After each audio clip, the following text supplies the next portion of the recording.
Diz assim a palavra do Senhor: evidentemente, grande é o mistério da piedade. Aquele que foi manifestado na carne, foi justificado em espírito, contemplado por anjos, pregado entre gentios, crido no mundo, recebido na glória. Vamos orar mais uma vez? Pai, nós entregamos ao Senhor as nossas vidas e clamamos, ó Deus, por Tua graça, quando vamos ouvir a Tua voz, pois é a Tua palavra e é o Teu Santo Espírito que fala conosco.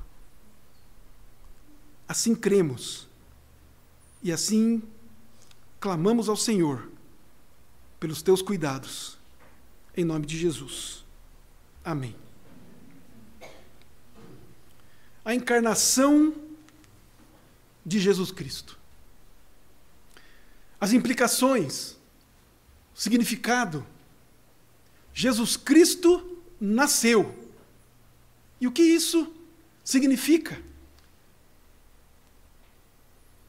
O que significa o Deus homem ter se encarnado?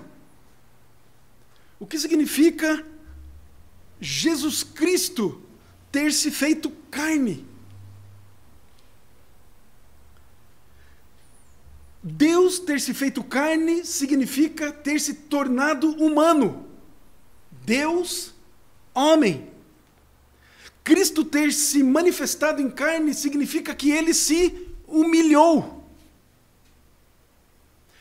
Portanto, queridos, o supremo conceito de humilhação se observa no fato de Deus ter se tornado humano. O divino, o supremo, o todo-poderoso, tornou-se homem, limitado. Este é um conceito, portanto, de humilhação, de humildade, que deve fazer-nos refletir a respeito deste ato de Deus, como também das nossas próprias atitudes e do nosso próprio entendimento do que de fato seja humildade, humilhação, no nosso viver, nas nossas relações com Deus e com o homem. O nosso breve catecismo, ele faz uma pergunta. Ele pergunta o seguinte: em que consistiu a humilhação de Cristo? Em que consistiu? O que foi a humilhação de Cristo? E a resposta que ele dá é esta: no fato de nascer, e nascer numa condição de pobreza, se colocar debaixo da lei, sofrer as misérias dessa vida, a ira de Deus e a maldita morte de cruz. Nisso consistiu a humilhação de Cristo. O primeiro ponto que nós queremos destacar, e olhando para o nosso texto, que lemos de 1 Timóteo 3,16, e que ele serve, portanto, de base e de fundamento para o que vamos dizer nesta noite, e vamos ver apenas essa primeira parte deste texto, que é considerado, é conhecido, é chamado ou classificado como um hino nos tempos lá da igreja primitiva. Aquele que foi manifestado na carne. E Deus permitindo, nós vamos seguir depois adiante com o restante do hino. Mas está sendo afirmado aqui pelo apóstolo Paulo, que trouxe esse hino, e ele diz exatamente isso: aquele que foi manifestado na carne. Ou seja, a humilhação de Cristo consistiu na sua encarnação. Ele assumiu a forma humana. E ele nasceu. Nós precisamos compreender de fato o que significa esta humilhação. É muito mais do que um rei terreno, por exemplo, se tornar um plebeu. Conseguimos imaginar isso? A rainha da Inglaterra tornar-se uma plebeia. É humilhação? Sem dúvida alguma. Mas a humilhação de Cristo, tornando-se carne, transcende, ultrapassa essa questão de um rei terreno tornar-se um plebeu, ou até mesmo um rei terreno ser feito um escravo. Pois ainda seria um rei humano ou seria um escravo humano. E não Deus fazendo-se carne. Não o Senhor Todo-Poderoso fazendo-se humano. A encarnação de Cristo significa, portanto, que o Senhor soberano, o Santo, Santo, Santo, o poderoso Deus, tomou o corpo humano e em Cristo se fez homem. Se fez homem, pobre. Submeteu-se à sua própria lei.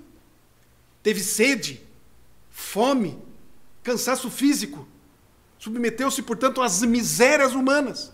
Sofreu a ira de Deus por causa do nosso pecado e deixou-se morrer naquela maldita cruz que era reservada para os mais vis ladrões e assassinos, escórias da sociedade.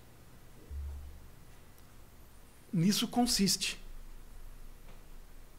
a encarnação do Filho de Deus, a humilhante encarnação do Filho de Deus. Portanto, é por isso que o apóstolo Paulo chama-nos a atenção com este hino, quando ele diz assim: evidentemente grande é o mistério da piedade.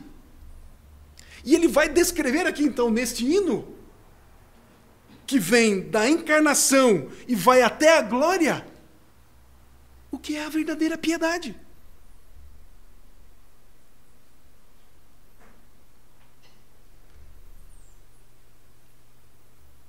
Começa com Deus manifestando-se em carne, assumindo a forma humana, nascendo de uma mulher.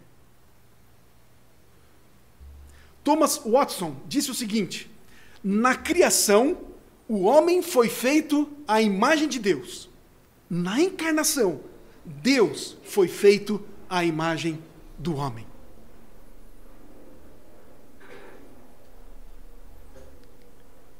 Em segundo lugar, queridos, como é que foi que isso se deu? Como que Cristo se tornou carne? Em primeiro lugar, irmãos e irmãs, não foi pela própria vontade ou pela vontade do próprio Cristo. Não foi pela própria vontade dele que ele se encarnou, mas por uma designação do próprio Deus. Veja lá em Gálatas 4:4. Gálatas 4:4 nos diz assim: vindo, porém, a plenitude do tempo, Deus enviou seu Filho, nascido de mulher. Deus, o Pai, portanto, de maneira especial, designou que Cristo fosse encarnado. Deus enviou o seu Filho.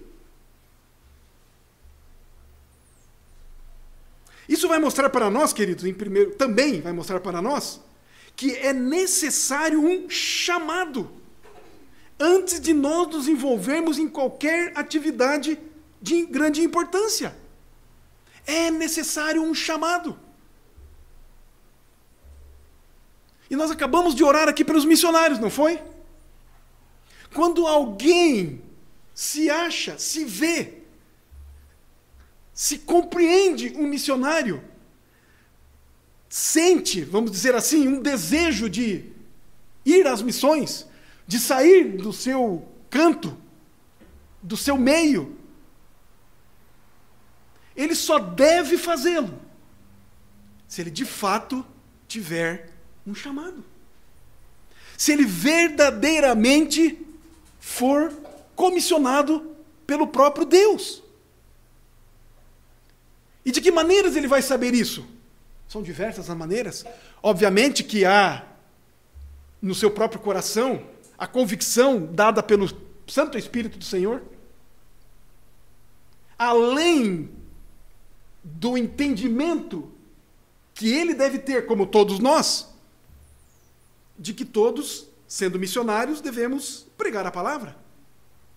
Mas além disso, para ir a outros lugares, para sairmos do nosso, entre aspas, conforto, precisa-se haver um chamado, precisa-se ter uma ordem, precisa-se ouvir com clareza, como disse, a voz do Espírito, a nossa própria razão, as Escrituras, a própria igreja e várias coisas coincidindo, confirmando que de fato há um chamado. Porque o certo, irmãos e irmãs, é que se agir sem um chamado, é agir sem a bênção de Deus. Nós não estamos aqui, irmãos e irmãs, para julgar missionário algum, para julgar este ou aquele irmão que foi e ficou pouco tempo. Não era aquilo. Não se confirmou. Mas o que enfatizamos é que, de fato, para se ir, precisa haver um chamado. Pois o próprio Cristo não veio de vontade própria. Não veio por iniciativa própria. Voluntariamente veio e obedeceu a Deus Pai. Mas ele foi enviado pelo Pai. Foi um chamado específico. Vindo, porém, à plenitude do tempo, Deus enviou seu Filho, nascido de mulher. Cristo não teria se encarnado e realizado sua obra mediadora em nosso favor até que recebesse um chamado especial e particular para esse fim.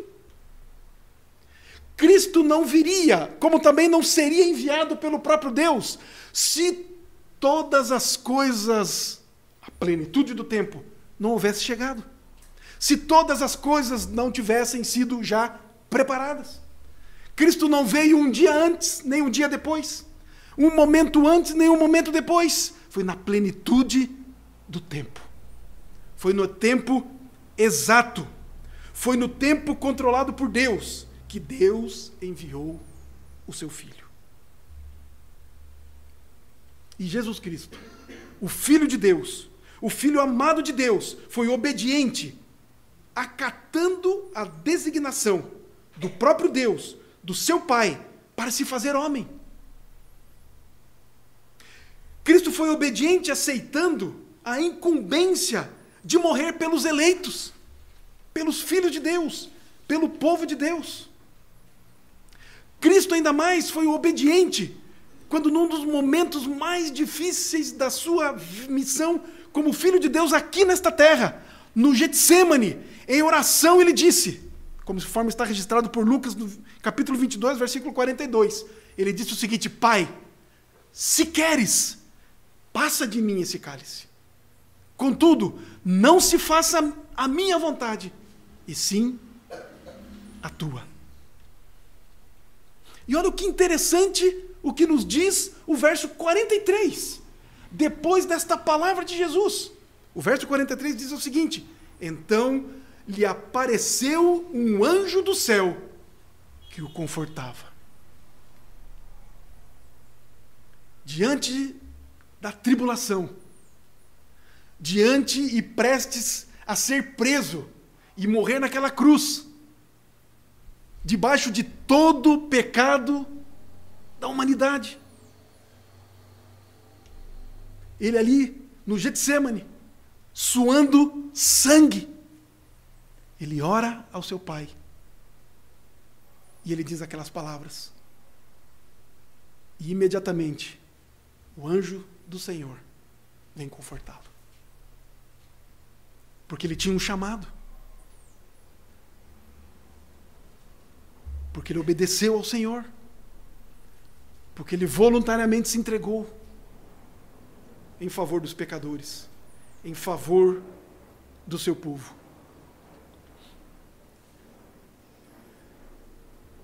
Assim, meus irmãos e irmãs, cabe nós fazermos uma pergunta.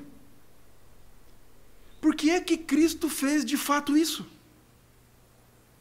Será que não haveria uma outra forma de restaurar o ser humano caído? Além do próprio Deus se tornar homem, se fazer carne? Será que haveria uma outra forma? Uma outra maneira? Será que Deus poderia ter poupado o seu próprio filho? Será que não haveria uma outra forma? Será que o Deus sábio, o Deus justo e poderoso, o Deus criador de todas as coisas, será que ele não teria uma outra maneira?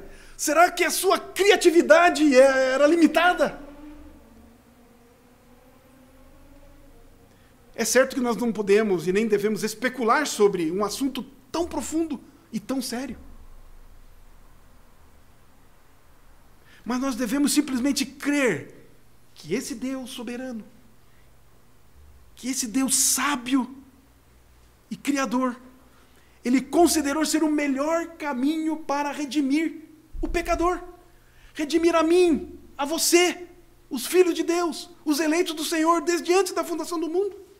E esse caminho escolhido pelo próprio Deus foi através da encarnação de Jesus Cristo.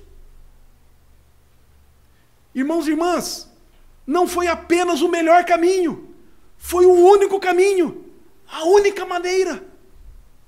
Jesus Cristo tornar-se carne, humilhar-se, deixar as benesses da sua glória, tornar-se um mísero humano, limitado, para salvar pecadores como nós.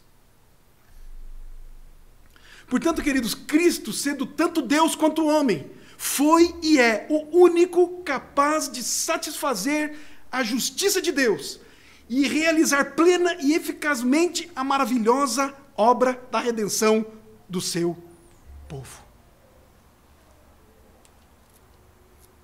Romanos capítulo 5, o apóstolo Paulo escrevendo àqueles crentes, Romanos capítulo 5, nos versos 17 ao 19, ele nos diz assim: se pela ofensa de um e por meio de um só reinou a morte, e ele está falando de Adão, muito mais os que recebem a abundância da graça e o dom da justiça reinarão em vida por meio de um só, a saber, Jesus Cristo. Mas ele continua dizendo, enfatizando, chamando-nos a atenção, pois assim como, verso 18, pois assim como por uma só ofensa veio o juízo sobre todos os homens para condenação, não foi por meio de várias injustiças, não foi por meio de vários pecados, mas de um só pecado, o pecado em Adão, veio sobre todos os homens para a condenação, assim também por um só ato de justiça veio a graça sobre todos os homens para a justificação que dá vida. E ainda no verso 19, porque como pela desobediência de um só homem, muitos se tornaram pecadores, assim também, por meio da obediência de um só, muitos se tornaram justos. A obra do nosso Senhor em favor de nós pecadores. Foi, portanto, necessário que Jesus Cristo se fizesse homem, se fizesse carne, se tornasse humano, para salvar os pecadores, pecadores como nós. Queridos, nós, portanto, vemos na encarnação de Jesus Cristo, com muita clareza, o amor infinito de Deus Pai. A sua superabundante graça em resgatar-nos do pecado e da morte. E isso, irmãos e irmãs, isso deve nos levar ao louvor e à adoração constantes. Não apenas quando louvamos e adoramos a Deus no culto público. Mas o nosso louvor e a nossa adoração devem ser constantes por conta do amor de Deus, manifestado através de Jesus Cristo encarnado, vir a este mundo e morrer por pecadores como nós.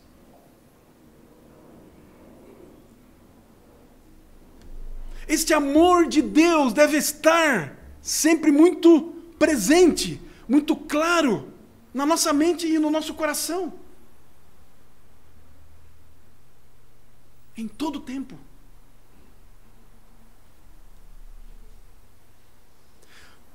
Queridos, isso deve nos levar, esta atitude de Deus, em encarnar-se, em tornar-se homem, deve nos fazer também contemplar um amor de pai para filho, o amor de Deus para com o seu próprio filho, o amor de Cristo ao seu próprio Pai. Podemos contemplar isso. Quantas vezes nós lembramos disso? Que nesta obra maravilhosa de Jesus Cristo em encarnar-se, Ele estava manifestando o seu amor ao seu próprio Pai. Onde nós vemos que a palavra de Deus vai nos dizer que o próprio Deus enviou o seu Filho para morrer, para ser esmagado, trucidado, por conta dos nossos pecados. Nós lemos nas Escrituras que o próprio Senhor Jesus Cristo foi para a cruz, sem murmurar, sem reclamar, sem titubear, sem sequer pensar em voltar atrás.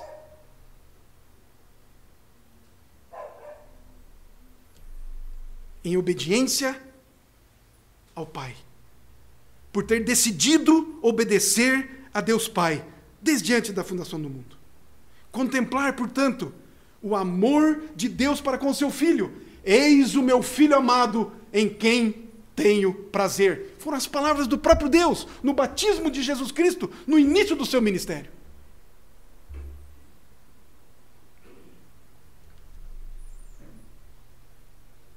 Queridos, algo que nós precisamos sempre também nos lembrar, que se Cristo não tivesse sido feito carne, não tivesse se tornado homem, não tivesse vivido nesta terra, não tivesse morrido naquela cruz do Calvário, para expiar os nossos pecados, nós teríamos sido feitos maldição e estaríamos mortos eternamente nos nossos delitos e pecados. Não haveria solução para as nossas vidas. Não haveria objetivos para as nossas vidas.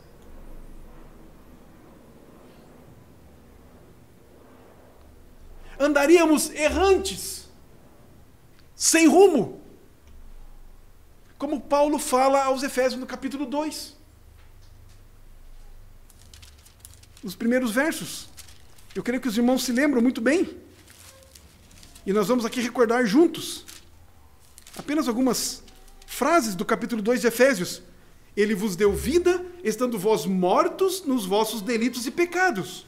Se Cristo não tivesse vindo, nós não teríamos vida. Continuaríamos mortos nos nossos delitos e pecados, nos quais andastes outrora, segundo o curso deste mundo, segundo o príncipe da potestade do ar, do espírito que agora atua nos filhos da desobediência, entre os quais também todos nós andamos outrora, segundo as inclinações da nossa carne, fazendo a vontade da carne e dos pensamentos, e éramos, por natureza, filhos da ira, como também os demais. Mas Deus, sendo rico em misericórdia, e por causa do seu grande amor, e por aí vai, juntamente com Cristo, e segue a sequência.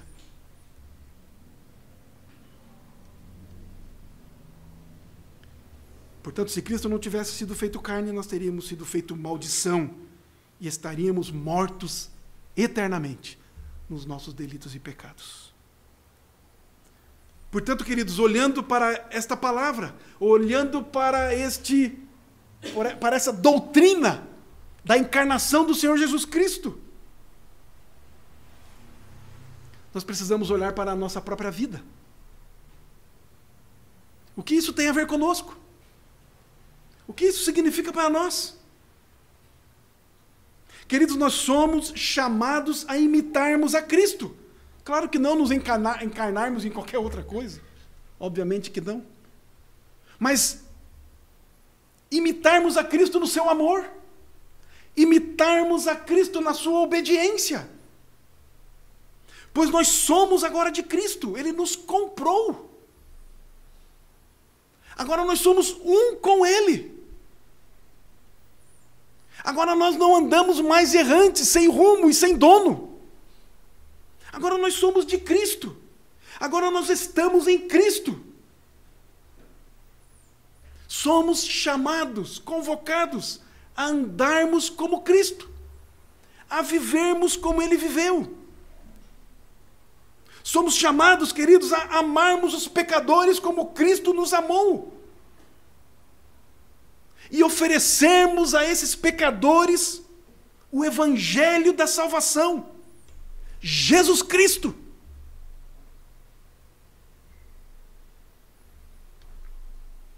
O grande amor de Cristo se expressou, irmãos e irmãs, em atos de humildade.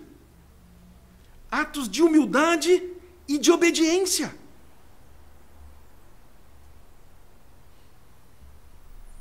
Ele poderia expressar-se de tantas outras maneiras, mas resolveu humilhar-se, resolveu obedecer.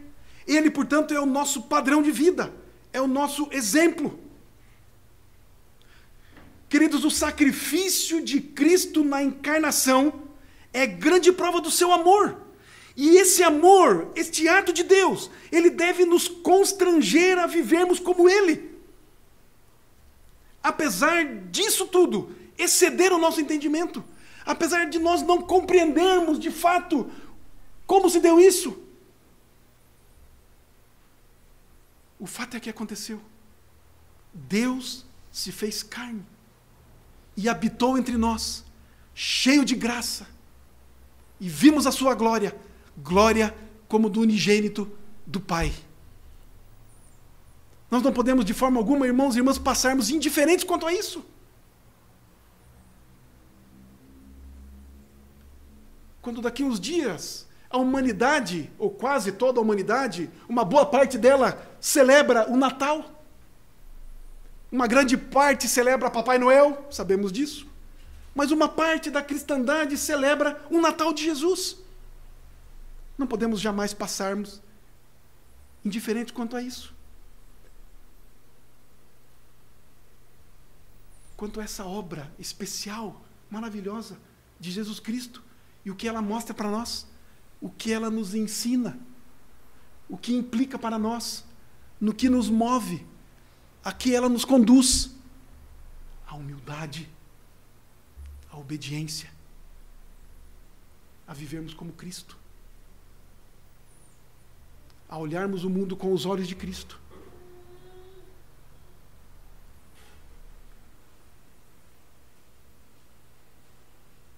Irmãos e irmãs, a encarnação de Cristo é o início, na terra, da maravilhosa obra da salvação do seu povo, que se consumará, ou que se consumou, na sua morte na cruz. Jesus Cristo, na cruz do Calvário, nas suas últimas palavras, disse: está consumado.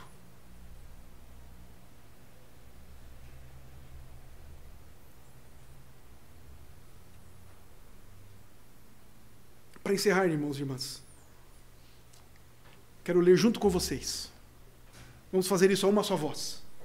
Filipenses capítulo 2, dos versos 5 ao 11.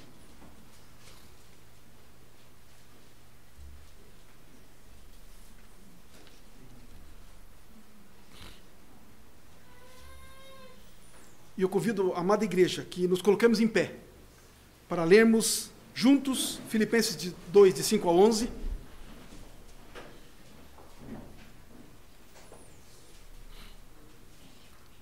Vamos juntos então?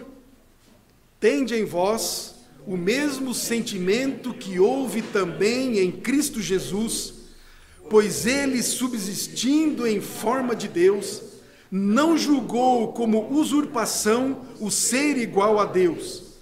Antes, a si mesmo se esvaziou, assumindo a forma de servo, tornando-se em semelhança de homens, e reconhecido em figura humana, a si mesmo se humilhou, tornando-se obediente até a morte e morte de cruz. Pelo que também Deus o exaltou sobremaneira, e lhe deu o nome que está acima de todo nome, para que ao nome de Jesus se dobre todo joelho, nos céus, na terra e debaixo da terra, e toda língua confesse que Jesus Cristo é Senhor, para a glória de Deus Pai. Amém. Em nome de Jesus.